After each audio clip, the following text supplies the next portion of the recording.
Personal notice. Danger's my stock and trade. Except today. If you've got a job that's too tough for you to handle, then it's too tough for me. Merry Christmas, George Valentine. And don't bother me with details.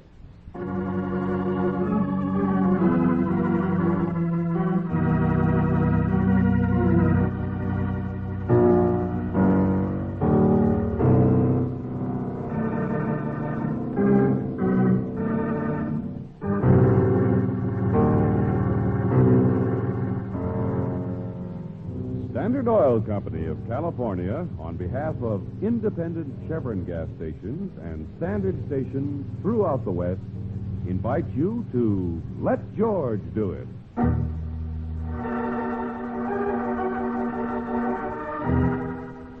Santa Claus in Glass, a transcribed adventure of George Valentine.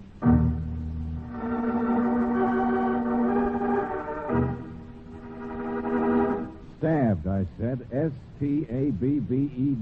Stabbed. This bird's been stabbed. What do you say we should do, George? Listen, Johnson, I don't want to work on Christmas any more than you do, but will Did you... you tell him that's the way we found him, Hold it, George? Brooksie. I can't hear. Yeah, that's right, Johnson. He was all trussed up and everything, but... What? Head? What head? He doesn't have one, naturally. That's the point. The knife must have... Oh, I get it, Johnson. Okay, see you later. Well, George? Hey, what happened to the radio? Oh, there we are. For heaven's sake, it's almost 3 o'clock. What did he He say? says, his wife says, just put some stuffing where the butcher tore the skin and shove it in the oven. Oh, thanks. I thought you told me you knew how to cook a duck. Well, I do, stupid, but the skin's too tough to sew. It just never occurred to me to use stuffing at both ends. Relax, I said. You know, I like the way you baked that critter. Just like my mother used to do. Efficiency and tender care. There's a real art to it. Oh, I'm full of old-fashioned virtues. You know, it's funny the things you remember about Christmas. We always had the whole family for dinner, including a spinster aunt who played the little star of Bethlehem on a cornet. Cornet. We had a second cousin who yodeled after he stirred eggnog. Oh, George, after all this time, there's still so many things we don't know about each other. Angel, come here. Come on now, put this spoon down. Yes, sir. Well, the mistletoe is in the other room, and the kitchen is not very romantic, but, well, this has been a pretty swell Christmas. The best we've ever had together. So all kidding aside. Oh, you're welcome. You're very welcome. Now, we still have some work in there, setting the table. Yes, George. And some more music to hear. Enough to last us till next year. What's the matter, Brooksie? Oh, George, I can't help thinking. I know it's Christmas, but that silly ad you put in the paper, don't bother me with details. Oh, nobody even read It's it. just daring people to bother you, Look, George. it's afternoon already, isn't it? Has anybody been George, don't answer the door. It's too early for anybody for dinner, and it's too late for... Hey, this is your apartment, not mine. Nobody knows I'm here. Christmas is for us, George, and for happy people. It's not for trouble and danger and all... It's for a little faith in human nature, Angel. Everybody else feels the same way we do. What do you want to bet this is only a... Well, hello. Who are you? You were looking in the keyhole. Yeah, that's right. It's Merry Christmas. Yeah, same to you. But aren't you liable to get hurt doing that? No, not today. Nobody takes offense. Peace and goodwill. Look, who are you, friend? What do you want? Nothing. I don't want nothing. It's just that, well, Merry Christmas. There you are, Angel. See what I told you? I'm the new elevator man. My name's Bertie. Oh. And according to my list, your name is Miss Brooks. But don't think I haven't noticed you already. You're a lucky man, sir. I said to myself, now there's a young lady with mistletoe in her eyes. Excuse me. I mean, thank you. Just a second. She always gets them. Never failed. Mistletoe in their eyes. I kind of like that kind of talk. Okay, so you're a student of human nature. Where did she go? Here, it's all wrapped. I meant to give it to you earlier. I'm sorry, I forgot. Oh, wow. A little present for the elevator man. Now, ain't that a surprise? Oh, yes, pretty, isn't it? I'm afraid it's not much. Don't you apologize, miss. Most exciting things come in little packages, I say. Oh, yeah, sure. I say that, too. Well, your problem's settled now, friend, so we'll see you later, huh? Hey, wait a minute there. George, who else did I forget to get a... Let's see. Hold it, I said. I got a package delivery. I'll take it. I'm your man. Package? Who's it for? Mr. Eric Suchek. For him, huh? Who's Eric Suchek? Down the hall. He's an older man, sort of continental. I don't know what he does. I've never really talked to him, but he's very interesting looking. Down the hall, which door? I'll take it for you, Mac. I'll take it. Oh, no, you won't. Special delivery service. Besides, I'm out for my own tip. Mr. Suchek's asleep. He told me to take anything at Kim Farm. Asleep this time of day? You sure? Well, you guys figure it out. Come on, Angel, back inside. I wonder what it is, George. It's a fancy wrapping. Oh, curiosity. Let's have it, Mac. I ain't got all day. Suchek's an actor or something, or used to be in Europe. Probably something romantic from a woman. Yeah. Now, let's have the package, Mac, and here's your tip. Hey, what is this? George, look. It's a present the lady just gave me. A necktie, I suppose, as they always are. You need it worse than I do, Mac. Well, it's a little irregular. Suchek will make it up to me. Merry Christmas, folks. Well, the holiday's getting a little commercial. Did you see? He gave him my necktie, my present. He just gave it away. Wally expects something better out of Suchek. We shouldn't have let him do it. Well, it's none of our business, Angel. That elevator man's up to something. I know he is. George, what do you suppose was in that special package? Hey, stop it. How do you do? Season's greetings, that sort of thing. Thanks. Who are you? You don't mind if I step in for just a moment, do you? What? Thank you so much. Sure. Come right on in. This is Grand Hotel. I beg your pardon. Oh, yes, I see. Well, I'm so glad somebody does. Farnham is the name. Leopold J. Farnham, and I assure you I'm more embarrassed than you are. I say you're having duck, aren't you? I can smell it. I doubt if there's enough to go around, Mr. Farnham. Maybe what you're looking for is a Tom and Jerry. Oh, no, please. I didn't want her to see me. So. Her? I'm so sorry. It's perfectly all right, really. I was just, I was on my way to Suchek's apartment. Suchek, huh? Yes. Oh, he's quite a popular fellow. The old world charm, the gaiety, the hand-kissing, that sort of... But your neighbors, you'll know him, of course. I'm beginning to want to. What's this, who's this her, Mr. Farnham?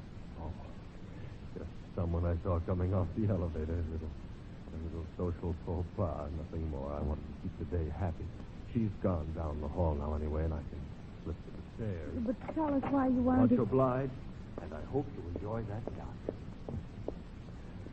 The Mad Hatter. Darling, what's going on? Wait a minute. A lot of mink coat down the hall there. Oh, knocking at Mr. Suchek's door. Yeah. So that's the woman Mr. Farnham was talking about. Oh. Come on, Angel. If other people can play games, I guess I can, Now, too. George, you stay here. Don't you dare get mixed I up in it. just want to tell her she's not knocking loud enough.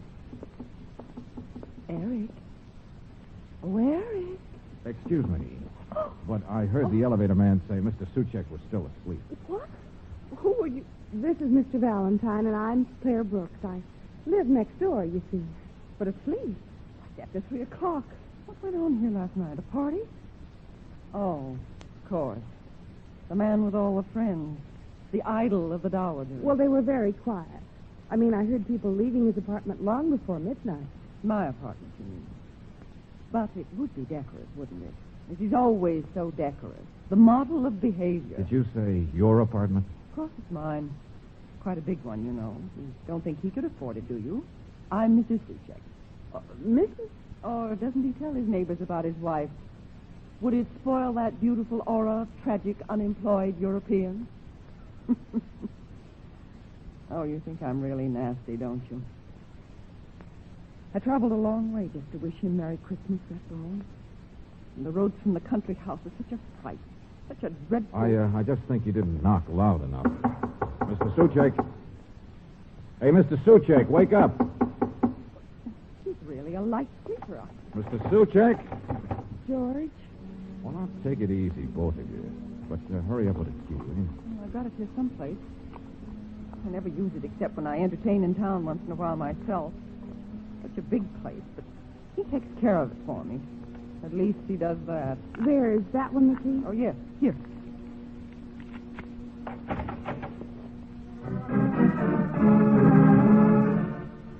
Eric! Eric! Where are you? George, stop her. You look for her. Well, it's her house, not mine, Brooksie. What's the matter with you anyway? What do you expect her to find?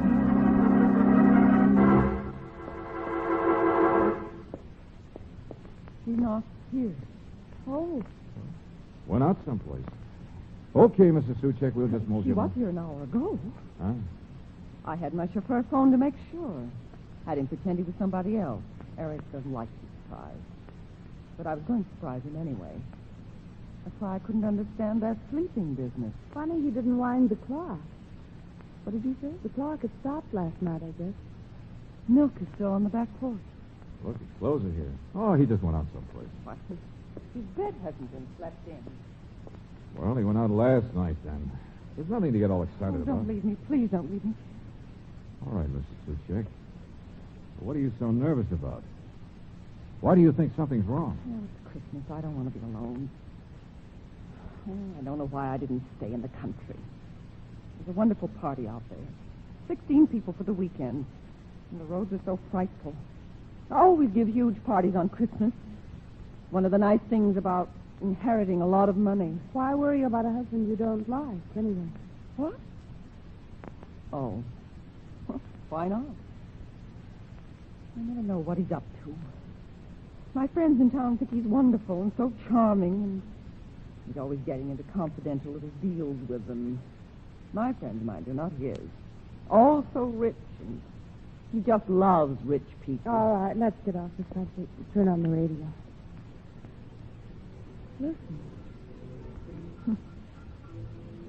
I used to be a musician, you know. A very bad one. Studied in Paris. Yes, Mr. Valentine, I'm very nasty. I'm sorry. I'm worried about him. We're so far apart, and he's up to something. I don't know what it is, but it is Christmas. Oh, Mrs. Suchek, did you say your husband didn't have any money? What? Well, really, he's not a little boy, for heaven's sake, running around without pocket money. He does get his allowance. No, he doesn't work. Just charming, that's all.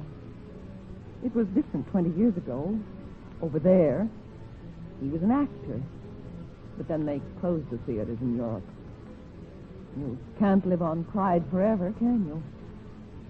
Oh, run along, you two. This is absurd and ridiculous. And I'm tired and would like to take a nap. Okay. Come on, Brooksie. George, I asked about money because he's got a bank book in there on his desk. Huh? And it shows a balance of several $1,000s, all deposited in the last few months. Nosy. But he has notes about meeting people at all hours, too. Deliver shipment to Joe at 3 o'clock. Steamship docking at 7 a.m., Pier 52. Get bids from jewelers on... Anyway, that kind of... Skip it. But shouldn't we say something? And shouldn't we ask about that man who was just up the Leave her hall? alone, Brooksie. We don't know what kind of a guy her husband is or what he's up to. I wonder if she does. Oh, are you coming, too? It's cold here. I don't like it. I'm going to run down to a hotel. Okay, which one? I want to phone you after I've had a little talk with the elevator man. Yes, he was so positive about Mr. Suchek being asleep. Never mind. See you later, Mrs. Suchek. Oh, wait a minute. Miss Brooks, you didn't see a mirror in there, did you? The room beyond? What? A mirror, a hand mirror. I left it here the last time. It's gold. It has my initials. And there's a diamond thing. Well, I guess it's just mislaid or something. It's not important. Never mind.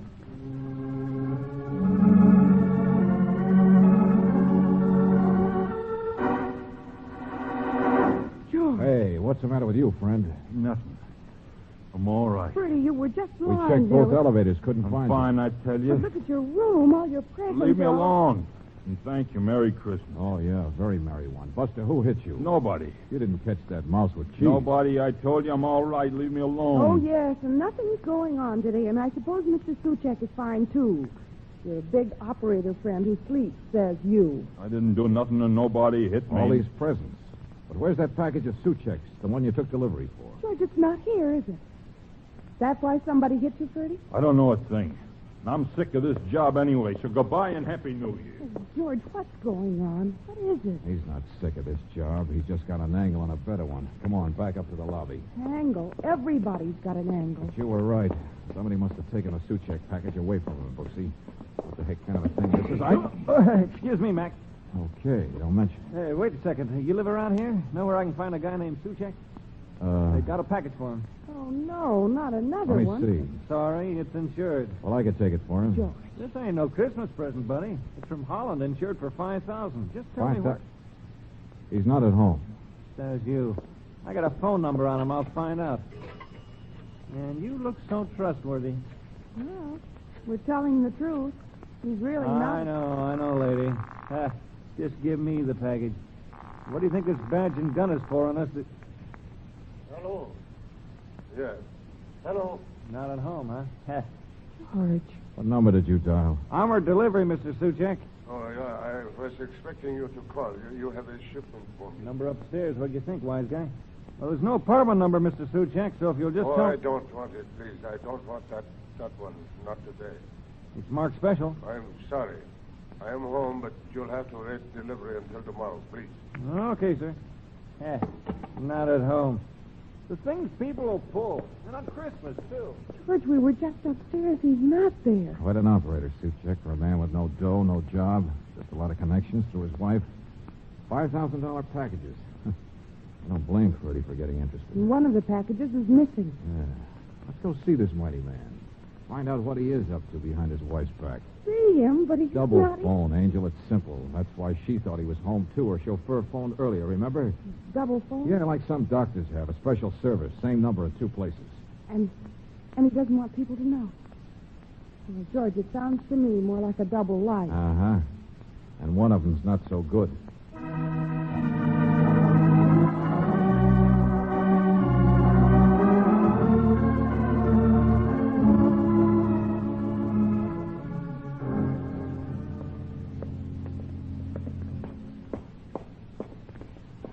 Studio on the top floor, according to the phone company. Not quite as fancy as the apartment. Oh, but it'd be a lot more convenient for meeting the kind of people you wouldn't want in your wife's place. Oh, I don't know. They got him listed as being in the import-export business. Phew. Look who's here. Hello, Mr. Valentine. Been waiting. I saw you drive up and look around outside. Mr. Farnham. And you know my name now, huh? No, I don't have much time. Yes, of course I do. Well, I came to see Suche. Yes, I know. Naturally, you came because of his wife.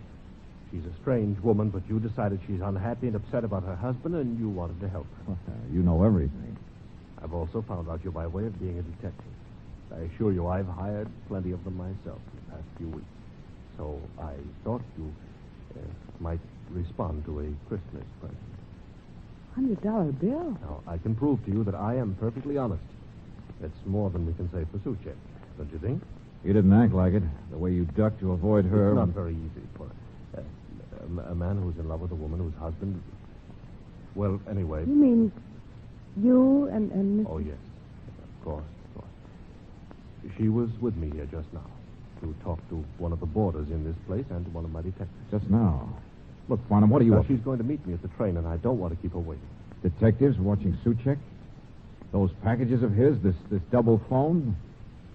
Did you find that he's a crook? I'm trying to explain nothing to you. That's what the $100 is for. I don't want her to be any more upset or to know any more than is necessary. Buster, I'm getting sick and tired of all this fog. Maybe Suchek himself I can don't help. even know whether he's up there or not. That's not the point, you see. If there's anything crooked, we will turn it over to the police naturally. Then what is the point? And why did you have detectives? Don't you understand the whole thing?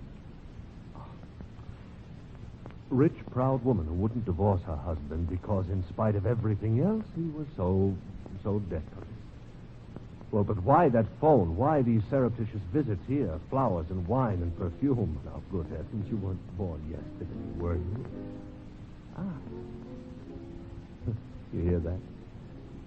Suche doesn't play the piano. Another woman. Now, I'm sure you understand. It's Christmas. Mrs. Suchek knows all she needs to know now, so let's have no more trouble. Sure. Okay, Farnham. Happy New Year. Thank you. Goodbye. Wait a minute, Brooks. Come on. George, he's right. You're not going to go Upstairs, there. I said, come on, fast. what you want? See something with my own eyes, that's all. Don't mind if I come in, do you, Mr. Suchek? Get out of here. I'm another detective. They've been haunting you, huh? Well, what are you talking about? Nothing, I guess, nothing. But it's a woman's place, all right, isn't it? Yeah. Curtains, perfume. Sort of simple I place, beg but, your pardon. That her picture over there? Where is she? In the other room? Oh, hey, look. You gave her a gold mirror, didn't you? I told you to get out of here. Now, take it easy. Now get out of here, I said.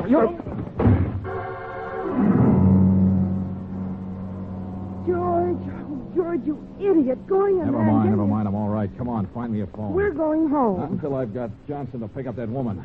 What? You heard me, Mrs. Suchek.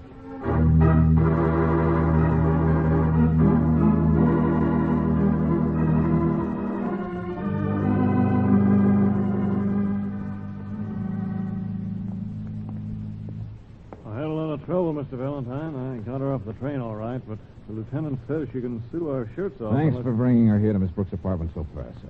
Hey, you better get down and prefer charges. Yeah, sure. And thanks again. Hello, Mrs. Suchek. You're insane, of course. I'm insane, too, leaving my country place today. No, you're not. Don't open your mouth to me, young man. Take it easy. Take it easy. Where did you get the package? George, it's the same original one. The one that It would be an understatement, wouldn't it, to say that's none of your business? Okay.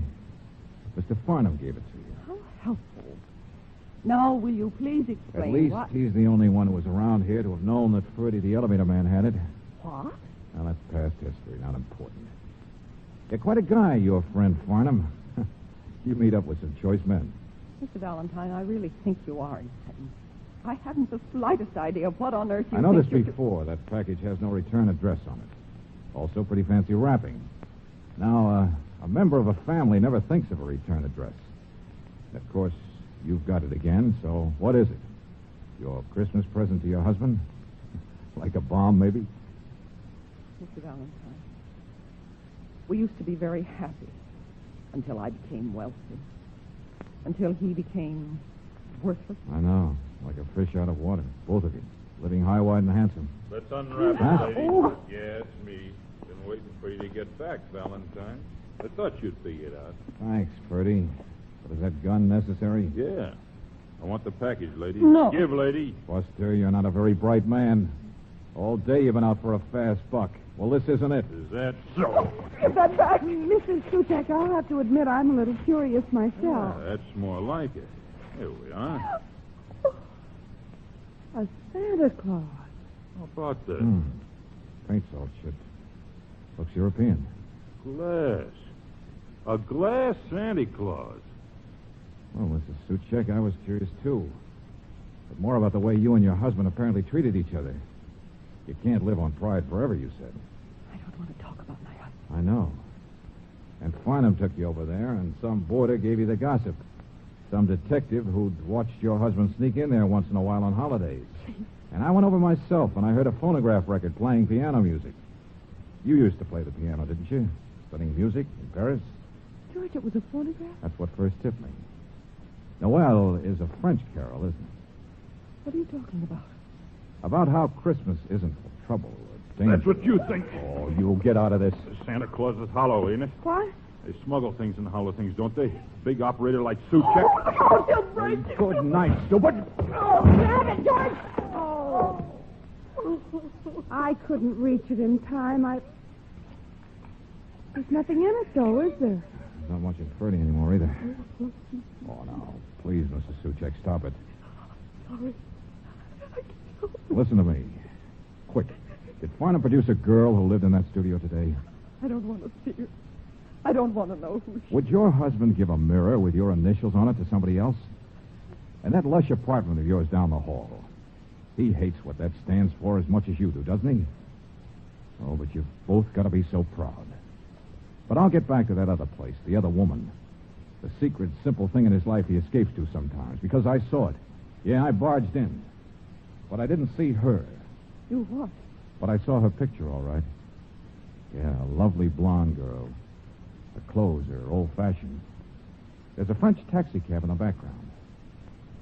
Now, don't you understand, Mr. Suchek? That double life of his is about as sinister as this memory, this Santa Claus you picked to give him for Christmas. It's a picture of a girl who looks just like you about 20 years ago. Mr. Suchek, the other woman is you.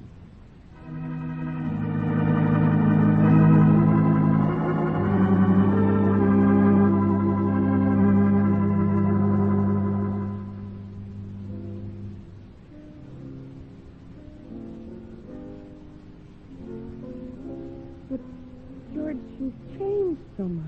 Well, both of them did, Angel. They were miles apart, I guess. Only still not quite ready to forget a dream of what they used to be like, even though they wouldn't admit it. But all those packages of his, the other ones, those phony-looking shipments back and forth from Europe. Darling, your imagination's as bad as Ferdy's, the ex-elevator man. Hot goods, smuggling. Where do you get all these ideas? Why not believe the facts? The phone company said he was a small-scale importer. Now, express companies don't smuggle for people.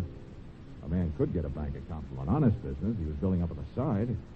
A man with the right background and rich friends to deal with. Yeah, You've listened to too many radio mysteries. Oh, I know I'm not clairvoyant. It was Farnham's behavior that made me curious, that's all. You mean being so anxious to make sure that Suchek never got the sentimental gift from his wife? The Santa Claus from their first Christmas tree together? Uh-huh. And then asking us not to dig any deeper. Not wanting her to see any more over at that studio than he'd already arranged for her to see in here. So you just barged right in. Oh, darling, you're wonderful. I'm lucky. I knew when Suchek hit me, nobody would have been that mad except a guy caught with his own sentiments down. Besides, you told me a long time ago, Christmas isn't for bad things. And you told me it's for a little faith in human nature. And you had it. Mr. Suchek's getting on his feet again, and his wife is opening her eyes. And they're really back together now. Sure. It's for happy ending. It's for mistletoe in the eyes, George. I like that vibe. Well, you needn't turn your nose up at it. Not after all you've done. Okay. I'll turn my nose down again. Yeah, you're right. Christmas is for not being bothered with details like the smell of burning duck.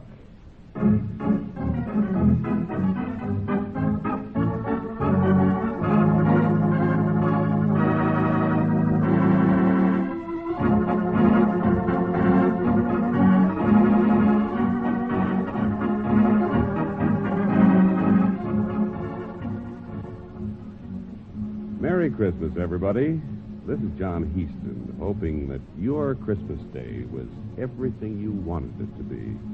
Hoping you were with family and friends, and that you've heard from loved ones who were too far away to make the trip home. For just a moment, here's a friend of yours, George Valentine. Tonight, we'll introduce him by his real name, Robert Bailey.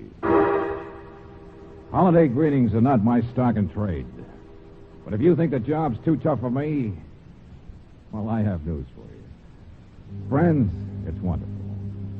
It's wonderful to be on the air with you this Christmas time. So, speaking for myself and for everybody in the cast, all I want to say is, we just hope you've had the nicest, happiest Christmas ever.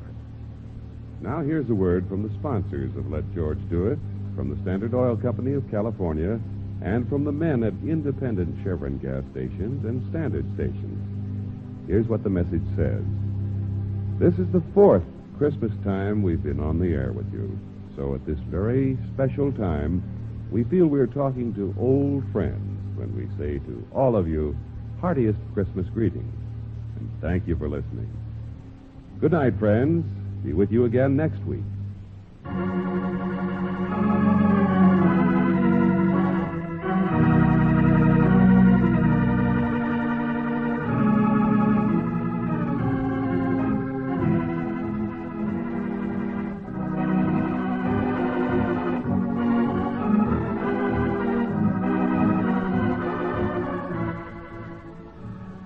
Tonight's transcribed adventure of George Valentine has been brought to you by Standard Oil Company of California on behalf of independent Chevron gas stations and standard stations throughout the West.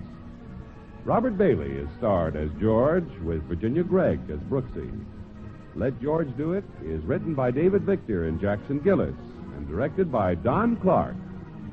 Irene Tedrow was heard as Verna, Bob Griffin as Suchek, Larry Dobkin as Farnham, Barney Phillips as Purdy, and Bob Bruce as the messenger.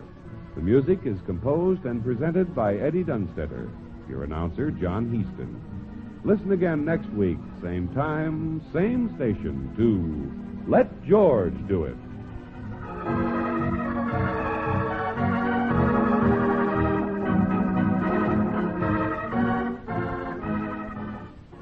This is the Mutual Broadcasting System.